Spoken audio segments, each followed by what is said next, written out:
Hey, how's it going, everybody? Welcome to WKYC Studios. I am Ben Axelrod, 3 News digital sports reporter. Obviously, a lot going on in the sports world right now with the tragic passing of Kobe Bryant in Calabasas, California on Sunday, along with 8 others, including his 13-year-old daughter, Gianna, in a tragic helicopter crash. When Kobe passed away, one of the first people I thought about was my younger brother, Nate. Nate is 7 years younger than me. He was an All-American basketball player at Ohio Wesleyan, where he is now an assistant coach.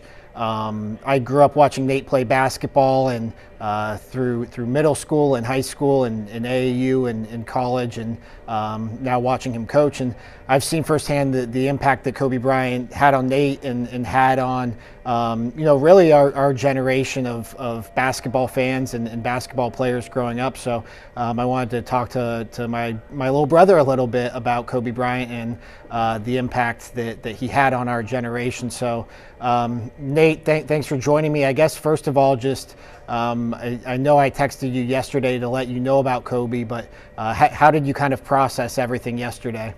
Yeah, I think yesterday just everything felt surreal. Um, you texted me, and I thought you were kidding at first. It didn't seem like it was reality, and it's a shame to lose someone who meant so much, not just to the game of basketball, but also this world. He had fans all over the world, and it was great to see his passion for the sport. And it's a shame he had to lose. They had to lose his daughter, Gianna, as well. It's just a sad day for the sports world. I remember, I don't really remember Kobe getting drafted in 1996. My first memories of Kobe were actually in the 1998 All-Star game when he got voted in as a starter. And I think he was 19 years old at the time, and it was kind of funny because he was a 6-man on the Lakers at the time, but got voted as an all-star starter just because of how popular he was. I know you were what, 2 years old at the time, so you probably don't remember that, but I remember making mom and dad take me to Dick's Sporting Goods the next day and getting a Kobe Bryant champion jersey that I think we still have. And from there, he just transformed into obviously one of the most famous players in the basketball world and one of the most successful players of all time. What are your kind of first memories of Kobe, and how did you connect with him?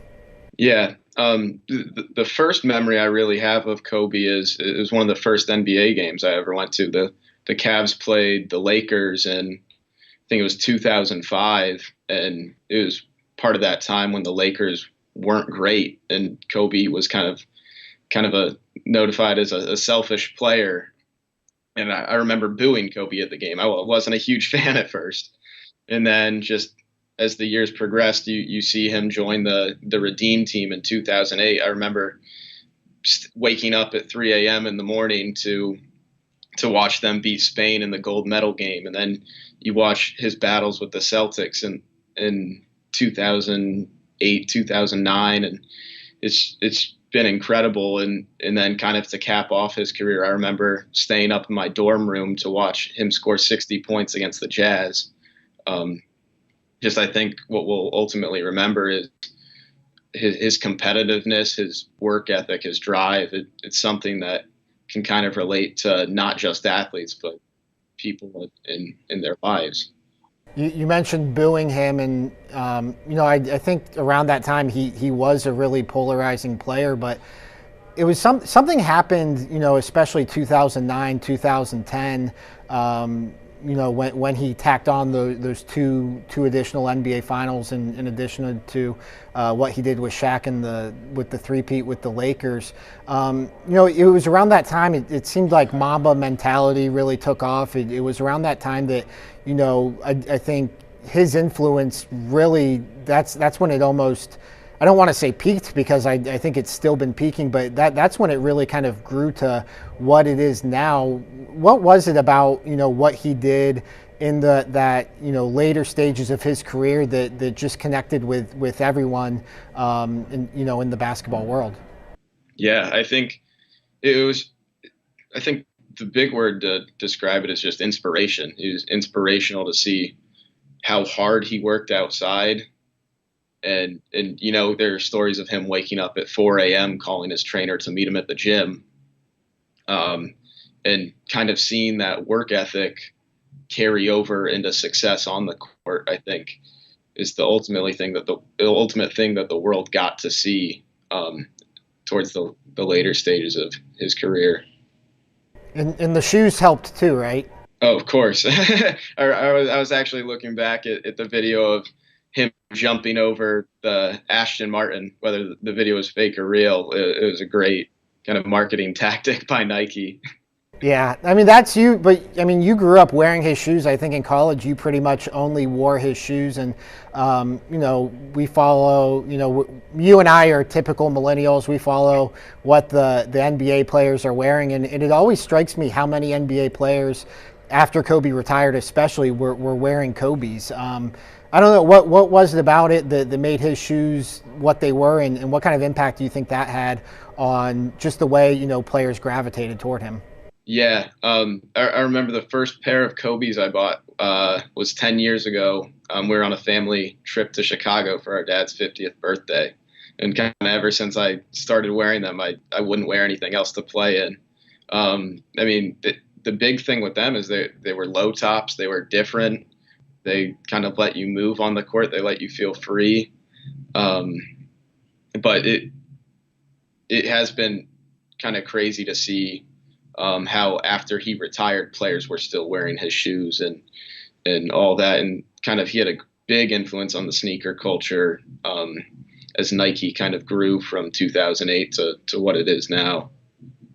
One thing that always struck me is, I think especially in today's society, we spend so much time debating these players and comparing these players and especially, tearing down players' resumes. And I've been guilty of that at times too. But one thing that whatever you want to say about Kobe and his basketball resume, for better or for worse, it always struck me like how the other players were drawn to him. Like he was, like, for lack of a better phrase, the people's champ. Like he was every other NBA player's, it seemed like, favorite player. Why do you think that is? I think a lot of it just goes back to his competitiveness. You kind of look at a NBA schedule, and guys kind of have had that Lakers game circled on their calendar because they wanted to compete against Kobe, and he did an incredible job throughout his career, and he's one of the hardest guys for anyone to cover. Just he would make incredible shots, and he would find a way for his team to win games that at times it looked like they shouldn't win. What last thing here? Just how do you think he'll ultimately be remembered? As a legend. I mean, he left his mark not only on the game of basketball but on the world. Like he won an Oscar. He was a great teacher to his daughter after he retired, and he'll just be greatly missed all around. Yeah, I mean, I think ultimately that's one of the saddest things about this is when he retired 4 years ago, I think a lot of people expected, him to go into TV, and he would have been probably like the best color analyst or best inside the NBA studio type of guy. But he didn't really do that. He actually got away from the game, it seemed like, a little bit, or stayed out of the spotlight. He had only just recently started going to Lakers games again. But what he was doing in the business world, what he was doing in the tech world, and then, to bring this full circle. And I think what obviously anytime a 13-year-old girl loses her life, it's devastating. But you really saw their relationship, on social media, and you saw that she was growing up and she was going to be this, female basketball star, it seemed like. And, I know all that comes secondary right now, but, it's just crazy to think about what could have been both for Kobe and Gianna in the future, because it seemed like they were really kind of finding their footing as public figures. Mm-hmm. Definitely. Yeah, but hey, I appreciate you taking the time. I know it's been a tough day or so, and will continue to be tough. But I was glad we could talk about some of these memories, and I think ultimately that's really one of the cool things about sports is we'll always have these Kobe stories, and we'll always have these connections that you, me, and Dad, and everyone gets to kind of connect through. Yeah, thanks for having me, Ben. Absolutely, love you, man. Love you too. All right, I'll see you. See ya. Bye.